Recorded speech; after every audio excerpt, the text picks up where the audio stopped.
You're watching Game Show Network.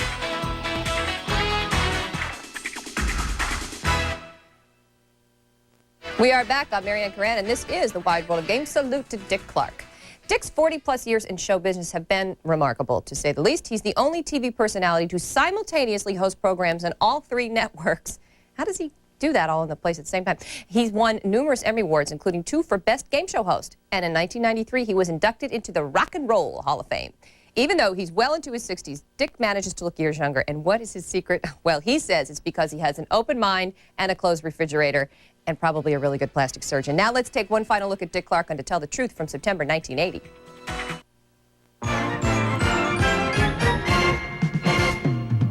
Number 1, what is your name, please? My name is John Mount. Number 2. My name is John Mount. And number 3. My name is John Mount.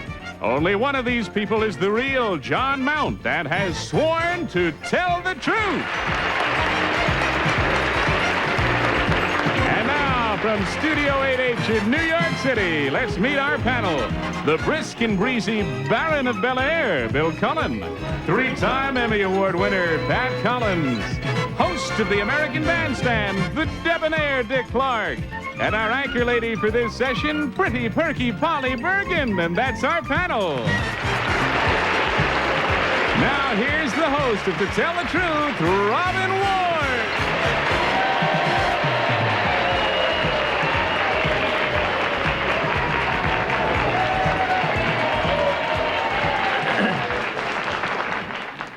Panel, one day I'm going to run out and fall flat on my you-know-what. We're waiting. You're waiting. It's nice to see you, panel. Let's get right down to the problem presented by our first team of challengers, all 3 of whom have the cheek to claim to be John Mount.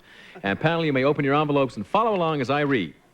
I, John Mount, ran afoul of the establishment in the 1960s and was expelled from school in the 10th grade for refusing to cut my hair.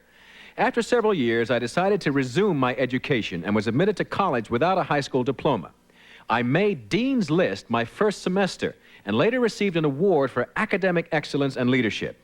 My attitudes haven't changed much since, but my life has taken an interesting turn. In fact, I'm now a member of the very Board of Education which controls the high school that ejected me. Signed, John Mount.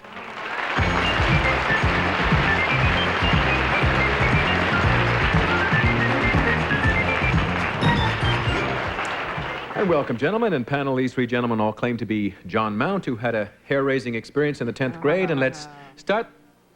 They're booing already? We just started the show. The crowd Let's is start the against questioning us. with Polly Bergen. They're booing you, Robin, not us. I know, but you're with me. We just wanted to establish that. John Mount, number 1. Do they have a dress code in the school that you're on the board of? No, they don't. Do they have a hair code on the... No, presently, no. No, I see. Number 2, when do they stop having hair codes and dress codes in school? I don't know because I was thrown out of high school. I see. Number 3, when do they stop having hair and dress codes in school? Oh, I would say about 10 years ago when the world started to appreciate a person for being themselves. I see. Number 1, how did you get on the Board of Education? I was appointed by the mayor. I see. Number 2, how did you... And we go to Bill Cullen. Number 2, what do you think are some of the things, the dress codes in school that should be enforced? Are there any dress codes that you believe in enforcing at all, number 2? Yeah, I don't think hot pants should be worn, and but that's about it. Number 3, where are you on the school board? In what city? In Tenafly. In where? In Tenafly, New Jersey. In Tenafly. How many of you are there on the board? There are 7. Do you have strict dress codes there? There are no dress codes. None at all? You can None come whatsoever. Anywhere you want? Well, as long as you take a shower, I imagine it'll be okay. Okay, all right. Number 1, when did you finally decide to cut your hair? I didn't. And we go to Pat. Number 2, in the 60s when you were bounced out of high school, how long was your hair then compared to the way it is now? It was over my shirt collar.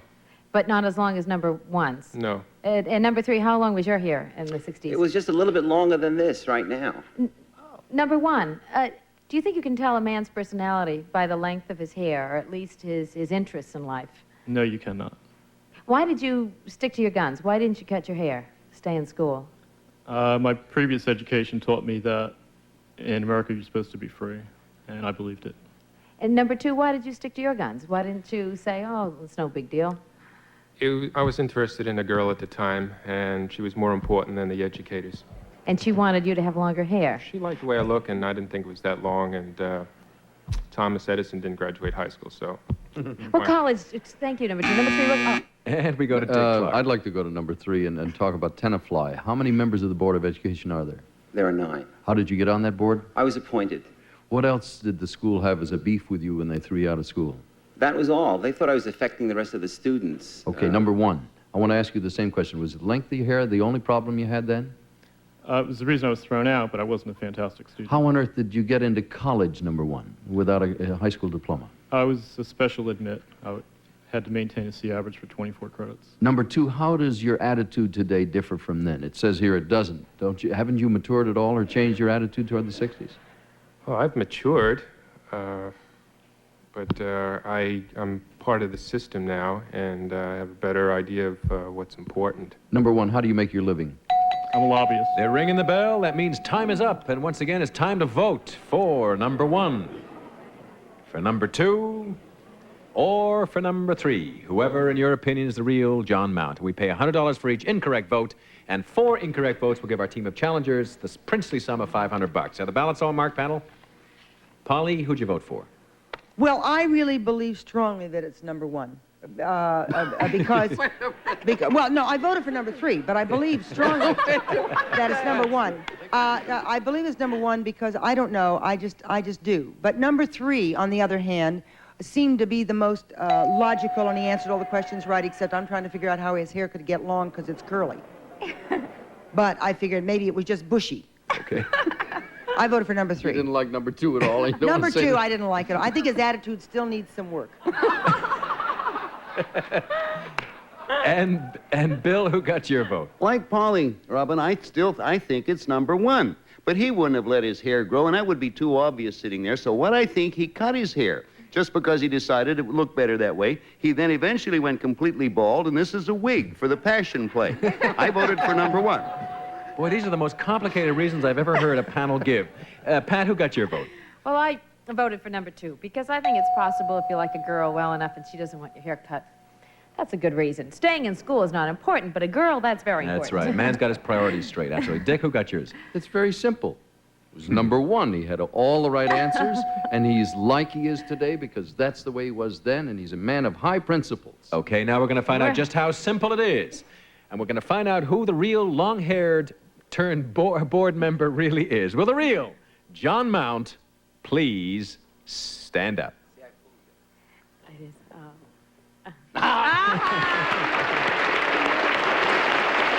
you, John.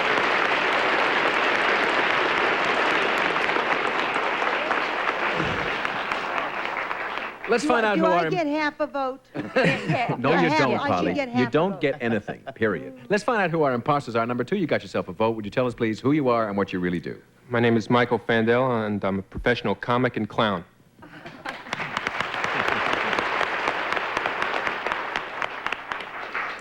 And number 3, you got a great head of hair yourself. Would you tell us, please, who you are and what you really do? I'm glad you noticed. My name is Sidney Goldberg, and I'm a barber, and I cut hair on 69th Street and 2nd Avenue in Manhattan. The name of the shop is called Sidney.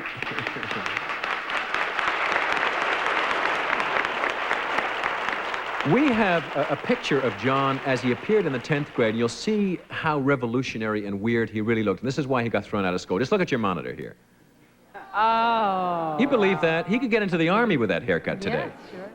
John, why, I don't mean to be rude, but why have you kept your hair long? Obviously, it's personal preference, but do you make any statement with your hair being this long?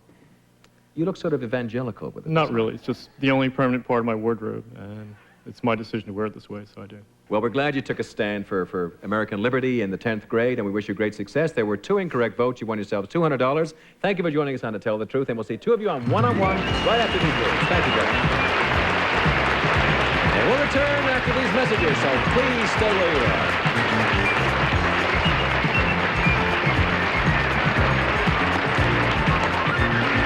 are. We are back, panel, and let's meet our next team of challengers. All right.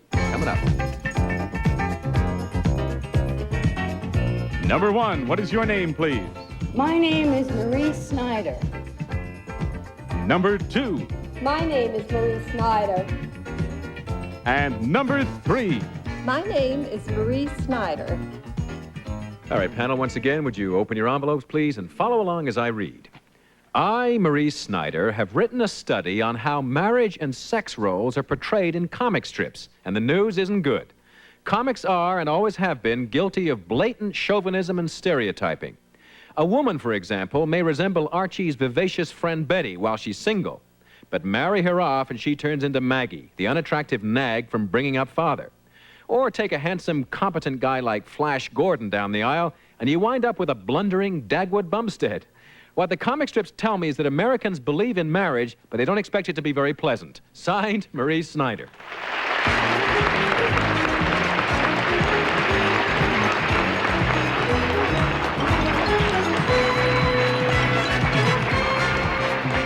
And welcome, ladies. Nice to have you here. And panelists, you ladies all claim to be comic strip expert Marie Snyder. Let's start the questioning with Dick Clark. Number 3, how many comic strips have you looked at in your life? Oh, gosh. A lot. Number 2, who's Dagwood's wife? What's her name? Blondie. Number 1, what was the cartoonist's name that drew Winnie Winkle? Oh, my goodness. Number 2, do you know that answer? I don't know. Number 3, do you know No. that answer? All right, that solves that. Number 1, who is Superman's girlfriend? Her name? Superman, that's Lois Lane. All right, number 2, do you have any idea who Batman's sidekick is? Robin. And we go to Polly. Oh, we do? Yes, we do. Oh, all right.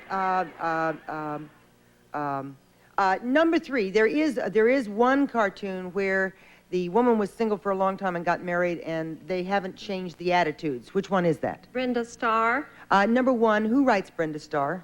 Oh, it's a gal. She's been doing it for many years. She's the only woman who's had Number a strip 2, who running. does Don't know her Brenda name. Starr? Don't know her name. Number 3? Don't know. No. Number 1, what is the name of Brenda Starr's boyfriend? Oh, good Lord, I never got And caught we go up to in Bill the Cullen. You're trivia. saved, number 1 by the bell. We're all equally good at names around here, I notice. Dick, it was Brenner, wasn't it? Who did Winnie Winkle? Yes, Brenner, I think.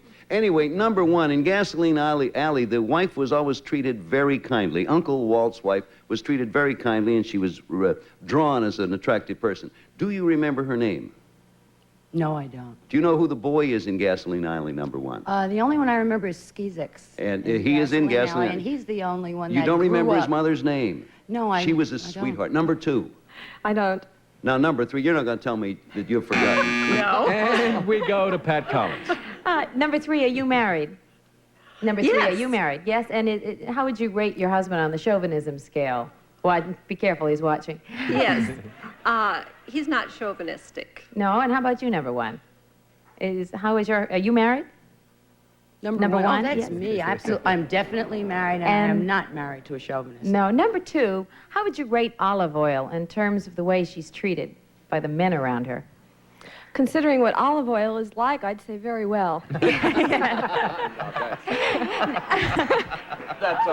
great answer. All right. And number 3, do you think that television, sitcoms in particular, do any better by women than the comic strips that you've evolved your theory about? Number 3. I would say that they're probably treated the same in most mediums. However, I dealt specifically with comic strips. Do you think, number 2, that... Once again, they're ringing that little bell, panel. That means time is up, and now it's time to vote for number 1, for number 2, or for number 3. Whoever, in your opinion, is the real Marie Snyder. And we pay $100 for each incorrect vote. And if our team of challengers completely bamboozle you, they will win $500. Now, the ballot's all marked, panel. Dick, who'd you vote for? Well, I was trying to catch them all, and I couldn't catch anybody because I've been a comic strip fan for a while. Number 2 looks like she knew the answers, looks like sort of an intellectual type that take a silly subject like this and make something out of it. I know. I'm really concerned about this. I want to find out. And Polly, who got your vote? I think I know number 1, but I voted for number 3. If it's number 1, I'll kill him. I obviously don't know her very well. Okay, Bill, who'd you vote for? I think it's number 2, and I think the one Pauline knows is her sister Marie.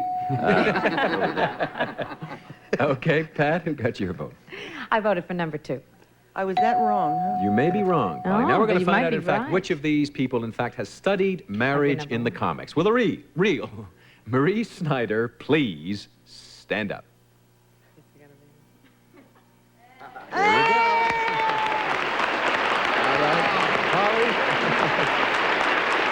take a bow. Definitely a big point for Polly. Polly, congratulations. Let's find out who our imposters are, panel. Number one, would you tell us, please, who you are and what you really do? I'm Ellen Dodge Young, and I'm a numerologist. Oh! Right. Is that how you know her? I know her. Yeah, she did my numbers. She's fabulous. Yes, yes. She's just yeah. fabulous. But I haven't known her for long. She did my numbers. As long as you're not a memory expert. I knew her. I knew her. So you've got Polly's number, have How you? about You really Nancy? have. Number two, you got 3 votes. You did extremely well. Would you tell us, please, who you are and what you do? My name is Dale Joan Young, and I work for Hospital Audiences, a group that provides cultural entertainment for handicapped people, and I'm their special events coordinator.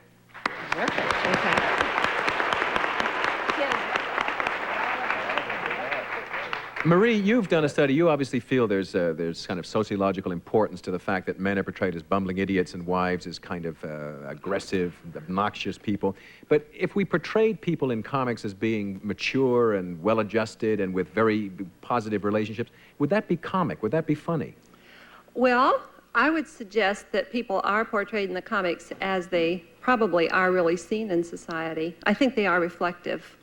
That doesn't answer your question exactly, but I don't think it's just comic. I think it's reflective. Well, there were 3 incorrect votes. You've won yourself $300. I congratulate you. Thank you for joining us on To Tell the Truth, and we'll see 2 of you on one-on-one. So stay where you are. And we'll be back after these words of wisdom, so you stay where you are, please.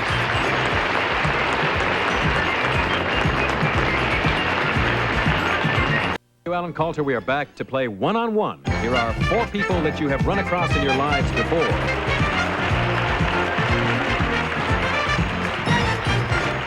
Now, panel, you remember Ellen and Dale, we couldn't forget you, who pretended to be Marie Snyder, and you remember Michael and Sidney, who were imposters for John Mount. Now, you do know something about these people, but there's one fact about one of them that we have held back until right now. One of these 4 people is also a member of the New York City Police Force, and it's up to you to find out which one. And here's how you go about it. You will each have 20 seconds to question the person sitting directly opposite you. At the end of that time, you'll be asked to cast your vote there and then as to whether that person is a member of New York's finest. And Bill, are you ready to question Sidney? I'm ready to Then question start Sidney. now. Sidney, what do you do as a member of New York's finest? What's your rank, in other words? Well, I work with juveniles and try to get them on the right road. And are you undercover or do you wear a uniform? I wear a uniform and I work out of the 17th Precinct. And where is the 17th Precinct, Sidney? It's on 67th Street between 3rd Avenue and Lexington Avenue. Are you a Bill, is Sidney our police officer, yes or no? No, I do not think Sidney is. That's a no for Sidney. And Pat, are you ready to question Michael? Yes, Then go. Michael, what precinct in New York, real precinct, was Kojak based on, the character? What precinct was that in? I think it was the 10th precinct. I'm not sure. Who's our police commissioner? McGuire. What division are you in? What? I work police, patrol.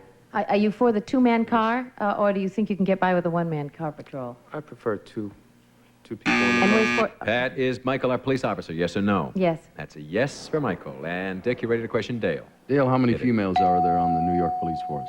About 218, How long have you been doing that work? about 6 months. You carry a gun? Yes, 30 What's the in most call. dangerous thing about your work? Getting mugged. Do you have any trepidation about being partnered with a male, or would you rather have a female partner? I'm not a partner, I'm a decoy. Right, a decoy, I understand that. Oops, okay. And Dick, she's a police lady. That's a yes for Dale. She's a police Okay. officer. Now, Polly, you have disqualified yourself and questioned Ellen since she's done your charts. Will a real New York City police officer please stand up?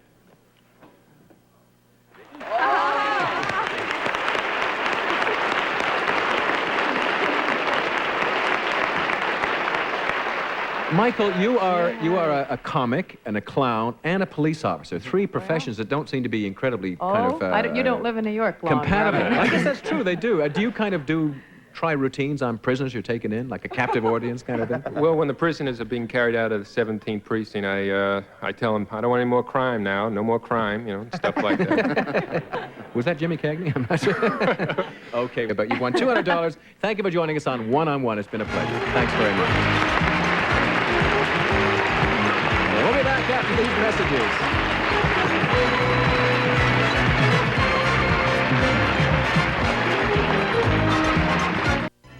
Dick, do you still read the comics? Do you still read the funny pages? Not regularly, no. Who was that comic strip? I never heard of that one that you and Bill knew. What Winnie was that? Winkle. Winnie Winkle's before your day, Rob. Yes, and only yes. those of us who've been around since the Stone Age. We know, yes. It was before Pat's and my day, too, then. Yes. Oh, yes, You indeed. look Indeed it was. amazing. For a man in your 70s, I just can't... That's true. Which one of us are you looking at? That's true. Listen, I'd like to say thank you for joining us on the show. It was a great pleasure once again, and I hope you come back real soon and join us on To Tell the Truth. Thanks. He's my uncle, you know.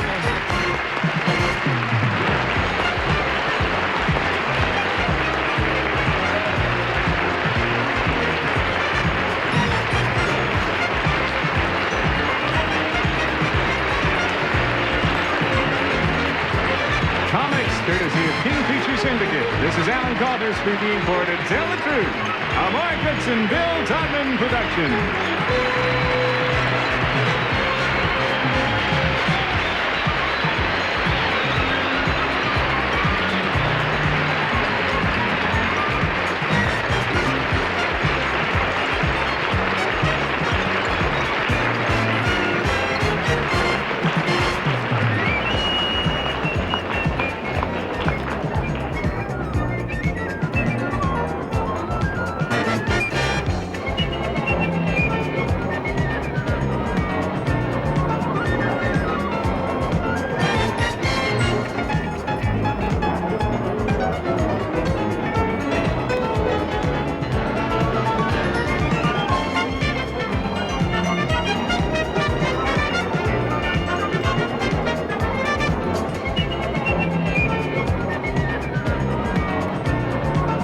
Don't touch that remote. Up next, funny man Steve Allen watches a panel of celebrities as they try to separate fact from fiction. I've Got a Secret is next here on Game Show Network.